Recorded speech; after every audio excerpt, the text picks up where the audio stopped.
आज की कहानी कैसे जादूगर को समर्पित है जिसने मुरझाए हुए फूलों को फिर से सुगंधित कर दिया। तस्वीर कानपुर के निवासी अंकित की है और उनके दोस्त और पार्टनर कर्ण रस्तोगी की है।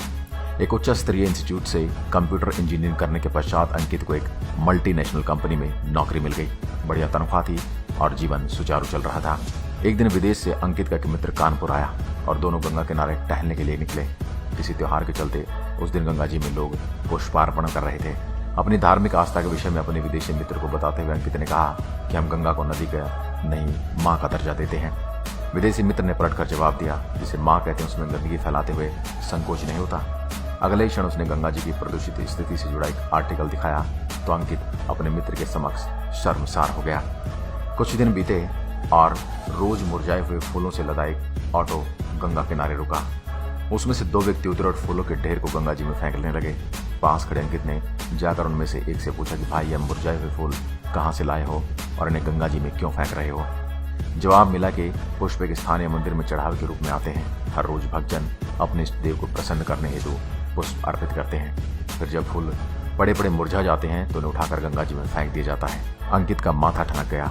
कितने मंदिर हैं और कितने टन पुष्प अर्पित होते होंगे? अंततः सभी के सभी माँ गंगा के आंचल में फेंक दिए जाते होंगे। अंकित ने स्थानीय मंदिरों का निरीक्षण करना शुरू किया।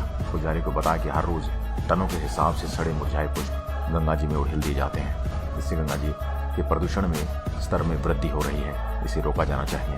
पंडित जी ने कहा कि हम दुनिया में ज्ञान बांटते हैं और तुम हमें ही ज्ञान दोगे। प्रकृति तो यूं ही चलेगी। पुष्प न चढ़े और किसी के इष्ट देव नाराज हो गए तो दंड क्या तुम भुगतोगे? हताश निराश अंकित पुजारी को समझाने में असफल रहे, पर अब समस्या का समाधान निकालने का संकल्प वह कर चुके थे। उन्होंने अपने बचपन के मित्र कर्ण रस्तोगी से संपर्क साधा। दोनों ने मिलकर हेल्प अस ग्रीन नामक संस्था का आगाज किया। अंकित ने अगरबत्तियां बनाने वाले के व्यापारी से फूलों की अगरबत्ती बनाने का गुर सीख लिया। मंदिर के पुजारियों और प्रधानों से निवेदन किया कि फूलों को गंगा जी में प्रवाहित न करके उन्हें दे दिया जाए। अधिकतर लोग मान गए। एक फैक्ट्री किराए पर ली और कचरा बीनने वाली कुछ महिलाओं को नौकरी पर रख लिया। मुरझाए हुए फूलों को दोबारा गूंथ कर उनका एक पदार्थ बनाया गया और उसमें कुछ अन्य पदार्थ मिलाकर उसे एक ऑर्गेनिक अगरबत्ती का रूप दे दिया गया। यही नहीं, अंकित ने इन्हीं फूलों से एक प्रकार की ऑर्गेनिक खाद तैयार की जो बिल्कुल केमिकल फ्री है। काम चल निकला। हेल्प अस ग्रीन आज रोजाना 4400 किलो फूलों को रिसाइकिल करके उससे विभिन्न उत्पाद बना रही है। केवल 3 कर्मियों से शुरू की गई संस्था में आज 50 से अधिक कर्मचारी हैं। इसमें 100 से अधिक महिलाएं हैं। इसी बीच अंकित और उनकी टीम ने फूलों को रिसाइकिल करके विश्व का पहला ऑर्गेनिक थर्माकोल बना लिया, जिसका नाम फ्लोरोफोम रखा गया। उल्लेखनीय कि परिवर्तन के लिए विश्व के सबसे प्रतिष्ठित ऑर्गेनाइजेशन यूनाइटेड नेशंस ने अंकित को यंग लीडर अवार्ड से नवाजा है। टनों के हिसाब से अब कचरा माँ गंगा के आंचल में न बहाकर रिसाइकिल किया जाता है और यही पुष्प जो माँ गंगा के आंचल को प्रदूषित करते थे आज कई बेरोजगारों को रोजगार दे रहे हैं। हिंदुस्तान की ग्रोथ स्टोरी पर मेरा विश्वास अडिग है। कोई माने या न माने, मुझे पूरा विश्वास है कि भविष्य हिंदुस्तान का है, परंतु यह विश्वास गंगा जी की सफाई के खोखले वायदे करने के किसी सरकार के दम पर नहीं है।